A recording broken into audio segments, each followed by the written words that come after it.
Bonjour à tous, la Mishnah bête du Perek He nous propose aujourd'hui le din de Shiboulet Shebakatsir Verosha Magia Lakama, c'est-à-dire nous avons un épi, Bakatsir, qui a été laissé au moment où on a moissonné le champ. Cet épi n'a pas été coupé. Verosha, et le haut de cet épi, Magia Lakama, il est à côté d'autres épis de blé qui n'ont pas été encore coupés. Une partie kama, donc du blé qui est debout. Et qui pourrait donc être coupé en même temps. C'est-à-dire que si on venait à couper cette kama, ce blé qui est debout dans le champ, on pourrait aussi au passage prendre cet épi qui a été laissé. Alors quel est le din de cet épi? Est-ce qu'il appartient aux pauvres ou est-ce que c'est aux propriétaires? Tout dépend. Si on peut couper cet épi avec la kama, c'est-à-dire avec le reste du blé qui est dans le champ, alors Arishel Balabait, c'est pour le Balabait, pour le propriétaire du champ. Vimlav, et sinon Arihi Shel Aniim, c'est pour les pauvres. On apprend d'un pasouk que lorsque cet épi, qui normalement pourrait être laissé aux pauvres, puisqu'il a été peut-être même oublié, c'est vrai qu'il y a une machloket dans les Rishonim, est-ce que cette Shiboulet Shebakatsir rentre dans la catégorie de shicha, d'un oubli ou de leket. C'est-à-dire d'un côté, il n'a pas été encore coupé, donc peut-être que ce n'est pas du leket, c'est plutôt shicha. Shicha, nous savons que c'est généralement un tas qui a été oublié. Donc c'est pour cela que ici nous avons une machloket. Dans les Rishonim, est-ce qu'il s'agit d'un cas de leket ou un cas de shicha? Mais de toutes les manières, le din est le même, donc ce qui a été oublié et qui pourrait être coupé avec la kama, si on peut la couper, on peut couper cet épi avec les autres épis de blé qui sont encore debout, c'est pour le propriétaire, sinon c'est pour les pauvres. Shibolet shel leket shinitarva bagadish. Nous avons un épi de leket, c'est-à-dire qui était tombé, qui appartient donc aux pauvres, qui s'est mélangé bagadish avec tout un tas d'autres épis de blé appartenant aux propriétaires. Donc bien sûr, il faut donner aux pauvres au moins un épi.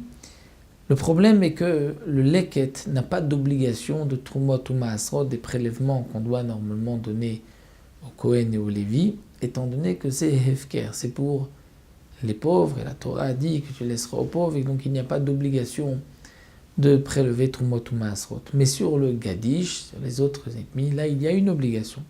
Donc puisqu'on doit lui donner aux pauvres quelque chose de Metukan, c'est-à-dire quelque chose qu'il pourra manger, pas un épi où il doit encore prélever Trumot ou Maasrot. Donc comment faire? Je dois lui rendre un épi, puisqu'il y a un épi qui lui appartient, qui est maintenant parmi mon tas de blé, mais je dois d'abord prélever Trumot ou Maasrot du tas de ce tas de blé. Alors maaser shibolet achad venotenlo, on va faire le maaser sur un épi, c'est-à-dire au moins que cet épi, on prélèvera par ailleurs sur d'autres épis, on prélèvera Trumot ou Maasrot. Donc bien sûr, comme explique Barthénor, on ne peut pas se suffire de deux, puisqu'il y en a un qu'on donne aux pauvres et un autre sur lequel on va prélever les Trumot ou Maasrot, mais peut-être que celui sur lequel on va prélever Trumot ou Maasrot, c'est en vérité le leket, et il n'y a pas d'obligation de Trumot ou Maasrot, donc il faudra prendre au moins 3 épis de blé, et de cette manière,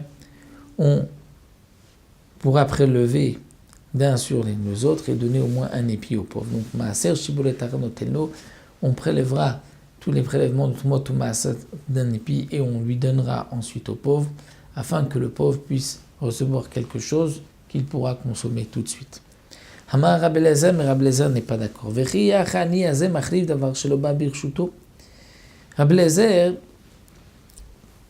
s'adresse, comme explique le Barthénora, s'adresse aux Chachamim.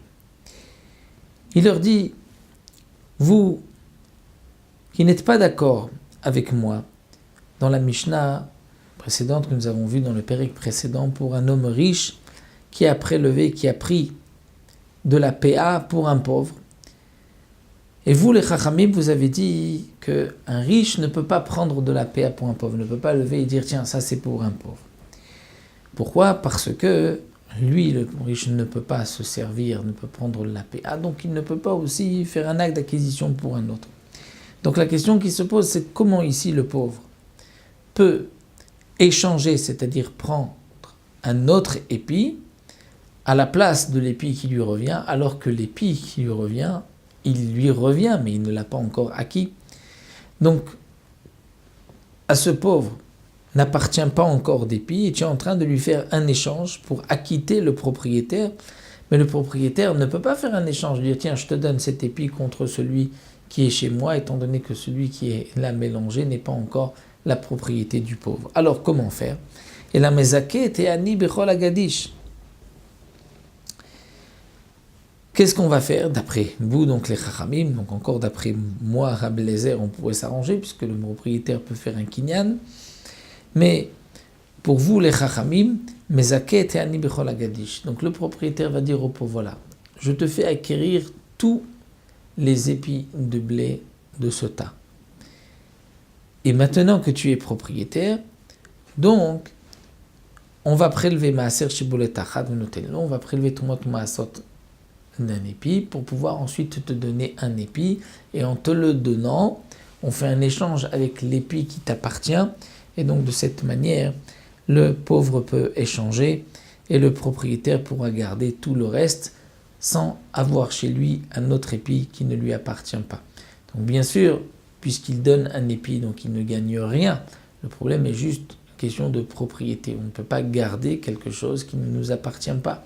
Si le pauvre n'a pas encore acquis cet épi de l'équette, il ne peut pas l'échanger contre un autre. Et donc le propriétaire, donc même si le pauvre a gagné, récupérera un épi, mais le propriétaire a peut-être un épi chez lui qui ne lui appartient pas. Donc pour cela, il faut faire un kinyan sur tout le gadish et ensuite faire cet échange. Voici donc pour cette deuxième Mishnah, et on se retrouvera Bezrat Hashem pour la Mishnah Gimel la prochaine fois.